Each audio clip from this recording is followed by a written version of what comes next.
بسم اللہ الرحمن الرحیم۔ ناظرین، آج کی ویڈیو میں ہم غازیوں کے سردار حضرت عباس علمدار کی قبر اقدس اور اس کے گرد گھومتے پانی کی بات کریں گے۔ کیا آپ جانتے ہیں کہ وہ پانی کہاں سے آیا؟ پانی کیوں حضرت عباس کی قبر کے گرد چکر لگاتا ہے؟ کیا تاریخی حوالوں میں اس پانی کا کوئی ذکر موجود ہے؟ یہ پانی اگر اتنے سالوں سے کھڑا ہے تو اس میں بدبو پیدا کیوں نہیں ہوتی؟ کیوں پانی کم یا پھر ختم نہیں ہوتا؟ ان سب سوالات کے جوابات کے لیے ہماری ویڈیو سے آخر تک جڑے رہیے۔ بات شروع کرتے ہیں عراق کے پانی سے، جہاں پر نمکین اور کھارے پانی کے علاوہ پانی ملنا تقریباً ناممکن ہے۔ اس حال میں حضرت عباس علمدار کے روضے پر میٹھے پانی کا ہونا سائنسدانوں کے لیے انتہائی پریشانی کی بات ہے۔ لوگ تحقیق کرنے پر مجبور ہیں کہ آخر یہ خوش ذائقہ اور صاف شفاف پانی کہاں سے آ رہا ہے؟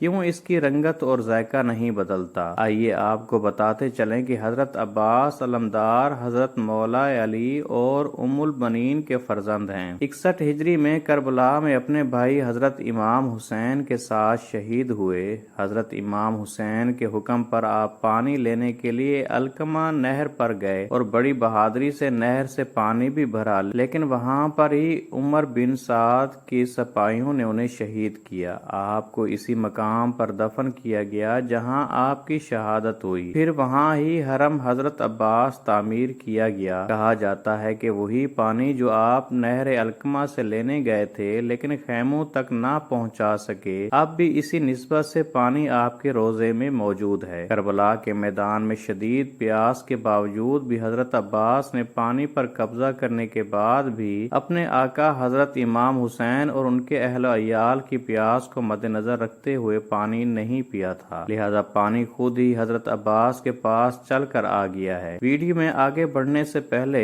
آپ کا سرداب کے بارے میں جاننا بے حد ضروری ہے۔ حضرت عباس کے روضہ مبارک کا اہم حصہ سرداب ہے، جہاں ان کی حقیقی قبر اقدس ہے۔ یہ سرداب 7ویں صدی ہجری میں تعمیر کیا گیا تھا۔ سرداب کی دیواریں انتہائی موٹی اور چوڑی بنائی گئی ہیں۔ اس میں بہت سی گیلریاں اور تنگ راستے ہیں۔ اس کے تقریباً درمیان زمین میں ایک لوہے کا دروازہ ہے۔ یہ دروازہ اسی راستے پر کھلتا ہے جو سرداب کی طرف جاتا ہے۔ یہ راستہ 8 سیڑھیوں پر مشتمل ہے اور 8 سیڑھیوں کے بعد سرداب کا فرش شروع ہوتا ہے۔ سرداب والی گیلری میں بعض جگہ قبریں بھی ہیں اور گیلری کی دیوار جو کہ حضرت عباس کی قبر اقدس کے قریب ہے، اس میں محراب نما طاق بنے ہوئے ہیں۔ بعد میں ان کے سامنے دیوار بنا کر انہیں بند کر دیا گیا تھا، لیکن مذکورہ منصوبے کے تحت اس دیوار کو ختم کر کے نئی دیوار بنائی گئی ہے اور اس دیوار میں سوراخ رکھے گئے ہیں، اور سنگ مرمر لگانے کے بعد سرداب کی گیلری مزید 10 سینٹی میٹر تنگ ہو گئی ہے۔ سنگ مرمر بھی مذکورہ منصوبے کے تحت ہی لگایا گیا۔ سرداب میں بنے ہوئے محراب نما طاقوں کی تعداد 13 ہے اور یہ سب پیمائش میں ایک دوسرے سے مختلف ہیں۔ حضرت شیخ علیم عباس، جن کی عمر اب 76 سال ہے، وہ پچھلے 36 سال سے حضرت عباس علمدار کے روضے پر خادم اعلیٰ رہے ہیں۔ انہوں نے اپنی کتاب روضۃ الافضل میں لکھتے ہیں، پہلے سرداب میں یہ پانی چشموں کی صورت میں بہتا تھا، یعنی ایک طرف سے آ کے دوسری طرف نکل جاتا تھا، اور 400 سال تک ایسے ہی رہا۔ اس کے بعد پانی ٹھہر سا گیا، کبھی کبھی حرکت کرتا ہے، نہ پتہ چلتا ہے کہ پانی کہاں سے آتا ہے اور کہاں جاتا ہے، لیکن مجھے لگتا ہے کہ یہ حضرت عباس کی قبر مبارک کے آس پاس کی زمین سے مسلسل نکلتا رہتا ہے۔ پہلے سرداب کی سیڑھیاں عام لوگوں کے لیے کھلی ہوتی تھیں تو ہر کوئی پانی کو تبرک کے طور پر لے جاتا تھا۔ حضرت شیخ علی مزید لکھتے ہیں کہ یہ پانی سردیوں میں گرم اور گرمیوں میں ٹھنڈا ہوتا ہے۔ ایک دفعہ عرب کی دیواروں میں دراڑ کا بہانہ بنا کر ایک ٹیم انگلستان سے آئی، لیکن ان کا مقصد پانی کا ہی معائنہ کرنا تھا، لیکن خدا کی کرنی ایسی ہوئی کہ جب تک وہ ٹیم انگلستان واپس نہیں چلی گئی تب تک پانی کم ہوتا ہوتا ختم ہو گیا اور پھر ایک دن دوبارہ نمودار ہوا،